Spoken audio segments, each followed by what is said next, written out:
Let's cut across. Jayant Sinha is speaking with the media right now. Was a seminal moment for India's public sector banks. The Honorable Prime Minister had come to that Gyan Sangam in Pune. Honorable Finance Minister was there, and all of us from the Ministry of Finance were there in a series of very important and influential discussions that we had with our colleagues from the public sector banks. As a result of Gyan Sangam, we began a transformation process and ushered in a series of reforms and changes to the public sector banks that were the most sweeping set of reforms since these banks were nationalized in 1969. The first phase of that set of changes was Indradhanush, which we announced in August 2015. And what we accomplished by then, between January of 2015 and August of 2015, was to complete the first phase of this transformation agenda, which was to change the governance and management of the public sector banks. And we did that through a variety of ways. First of all, there was a very important executive order that went out from the Honorable Prime Minister saying that there will be no more interference in the operations of the public sector banks, that they have to focus on what makes commercial sense and operate free of any interference from the political class. And this is vitally important because unless our banks operate on a commercial basis, it becomes very difficult for them to compete and thrive in a much more competitive banking landscape. And so the first phase that ended with Indradhanush was to put in place governance and management reforms, obviously autonomy in terms of their own commercial interests. Number two, to separate the role of the chairman and the MD as per global best practices. Number three, to set up a meritocratic and transparent process for the selection of independent directors, chairman and MDs of the banks. And number four, which we had announced in the budget but then we started to work on, was the establishment of the Bank Board Bureau to assist in the governance and management of the public sector banks. So that was the first phase of the transformation agenda. The second phase of the transformation agenda was the asset quality review that was undertaken by the Reserve Bank of India. Obviously, this was done in very close collaboration with us in the Ministry of Finance. We worked very, very closely with the Reserve Bank of India as the asset quality review was undertaken.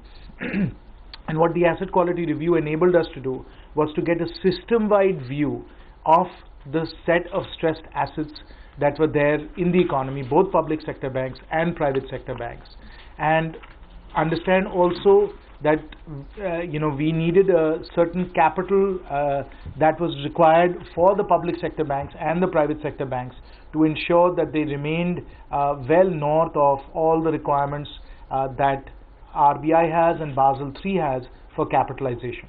So this was the analysis that we were doing with the Reserve Bank of India as the asset quality review went through between August and January of 2015-16. That was the second phase of the transformation agenda, and obviously we have now a very good sense of what the set of stressed assets are. As we have said before, we believe that the stressed assets is about 8 lakh crores of the total advances that public and private sector banks have. As the reported numbers are, we have about 11% or so, 11.25% if the numbers are accurate from my memory, of stressed assets in the system right now. The good news in all of this is twofold. One, that the set of stressed assets has stabilized. We know where they are and we know how to deal with them. And number two, we have now a clear sense of what it means for bank balance sheets. And we obviously in the budget 2016 have provided 25,000 crores, and we will provide more as necessary to ensure that our banks are well capitalized. In addition, RBI of course has also made certain changes to the manner in which capital can be recognized as part of CET1, that's Tier 1 capital, and that has added further strength to bank balance sheets. So as far as the set of stressed assets is concerned, as far as the NPA situation is concerned, that we think we now have very good control over, and of course working very closely with the RBI. We'll continue to work with those numbers to see how we can further expedite and strengthen the recovery process for these stressed assets. So that is the second phase that has now been completed. Gyan Sangam 2 now really begins the third phase of the transformation agenda. And in the third phase, there are a number of topics that we'll be discussing, as Ms. Duggal has pointed out. And we will be working, with the RBI, of course, in all of this, with experts that we have brought in from the outside as well. And it will be done in a very collegial and in an environment where we'll be able to exchange ideas and really begin to think through the agenda for this year and what this third phase of transformation will look like. Thank you. Now questions, please. Yes, Dheeraj. Yes, please. Sir, do you, in Gyan Sangam 2, will you change your approach towards consolidation? I'm here from the Economic Times. You change your approach towards consolidation. Because time and again you have been saying it has to come from the bottom, but nothing is coming from the bottom. Something has to come from the top. Well, as I said, we have to go through phases in the transformation agenda. We were in a phase right now where we were really looking at asset quality and really trying to establish exactly where the system-wide balance sheet is and the balance sheet of individual banks. So that process was a necessary precondition before we can go into the third phase. Now, the whole idea of Gyan Sangam 2 is to really think through all of these different aspects of the transformation agenda, which obviously includes consolidation as well. Yes. You said you're working closely with the Reserve Bank of India as far as NPA resolution is concerned, and there's 8 lakh crores of stressed assets in the system right now. After this AQR exercise, how much of that will have been cleared up and recognized? And what is the next step when you're talking about the third stage of transformation? What is the next step that you, along with the Reserve Bank of India, will be taking to address this problem? Obviously, as far as the stressed assets are concerned, it's a continuous process that's going to last at least till March 2017 of both recognition and classification. And resolution. And then the other side of it is the resolution part. So how do you recognize, how do you classify, how do you provision? That's on one side, and then the resolution side is the other part of it.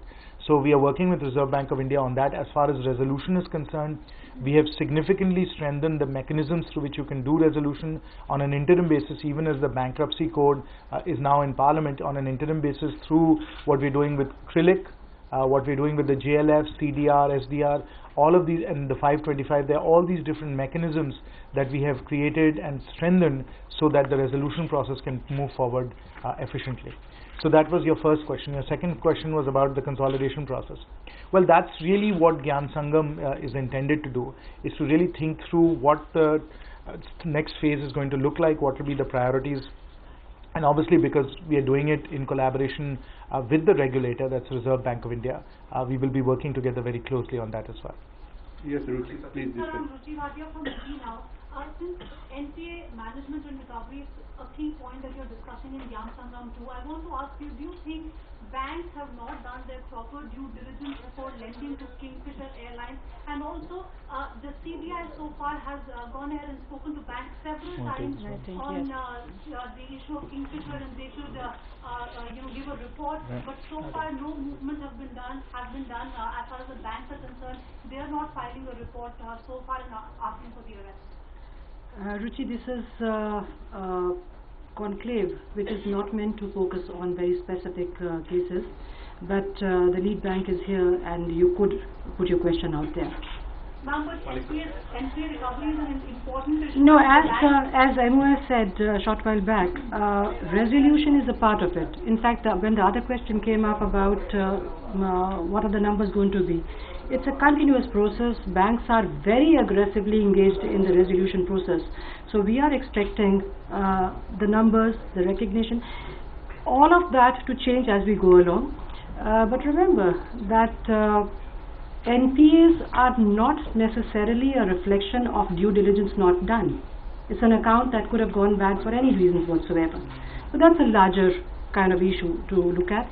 Specifics, I think you could ask the bankers themselves. We are not really getting into the specific issues here. Mr. Alok. Sir, Alok from Vijay, sir.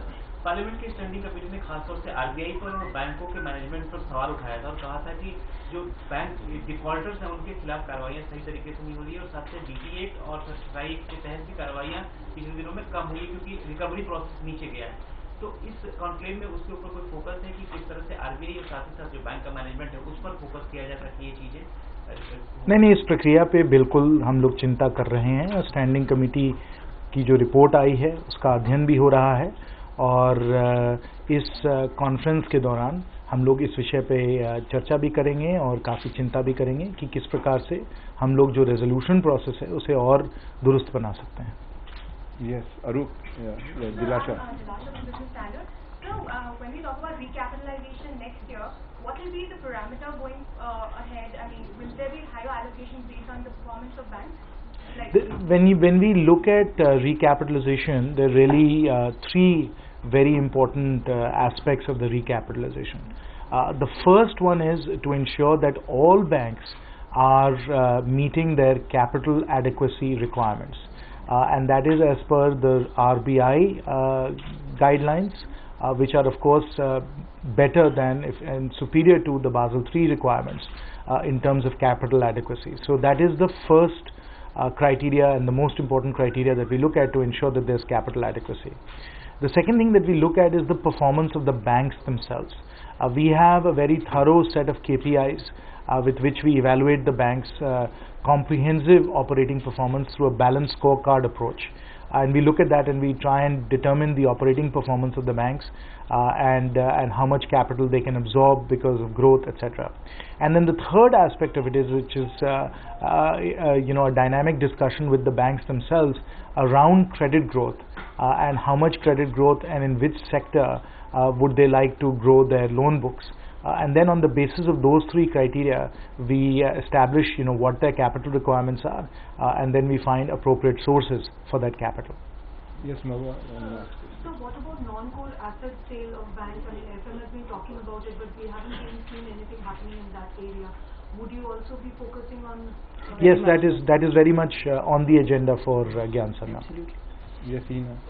Mr. Sinha, at the same time, while on one hand we are seeing a lot of focus on the public sector banks as far as these NPAs are concerned, many experts are now coming and saying that probably this problem of bad loan is not being dealt with properly. There is much of that stress that's there in private sector banks as well. How would you respond to that argument? Well, obviously, as part of the asset quality review, the Reserve Bank of India has looked at stressed assets across both public sector and private sector banks. They've in fact done that system-wide. They've even looked at NBFCs as well, not just scheduled commercial banks. So we do understand where the stressed assets are. And as of now, between the support the government is providing to public sector banks and the capital cushion that the private sector banks are, we feel that all of our banking sector is actually in a fairly comfortable position. And of course, as we go through the resolution process and strengthen the resolution capabilities for the banks and legally through the bankruptcy court, we think that we'll be able to deal with the stressed assets situation quite well. Last question, please. Yeah, Prashant. As on December, what is the NPA level in the all public sector banks and as a percentage of their advances? That data is available. I don't have it in front of me right now, but we can provide you that data. The 8 lakh figure that you were mentioning, that is for the public sector or No, that is for the entire scheduled commercial banks, public and private sector banks across the system. The system has roughly scheduled commercial banks about 69 lakh crores of total loan book. Out of that 69 lakh crores, I think it's 11% something, I don't have the exact numbers with me, that is called stressed assets, which is gross NPA plus restructured advances. But please also remember that the banks are very, very focused on resolving these stressed assets. So the position is changing practically on a weekly basis. Please, now let us have a last question from Vijay. There are some clearances. Just want to know about IDBI Bank. You have already named it as one of the banks that you could take forward. In FY17, can we see the beginning of the transformation already happen, or will it have to be cleaned up? It happened, started happening. That's right. The transformation process is already It's underway. already on. It started. Find us on Facebook at facebook.com/ETNow and don't forget to click the like button. You can also follow us on Twitter at ETNowLive. To stay updated with all our programming, hit the subscribe button on our YouTube channel by logging on to youtube.com/user/ETNow.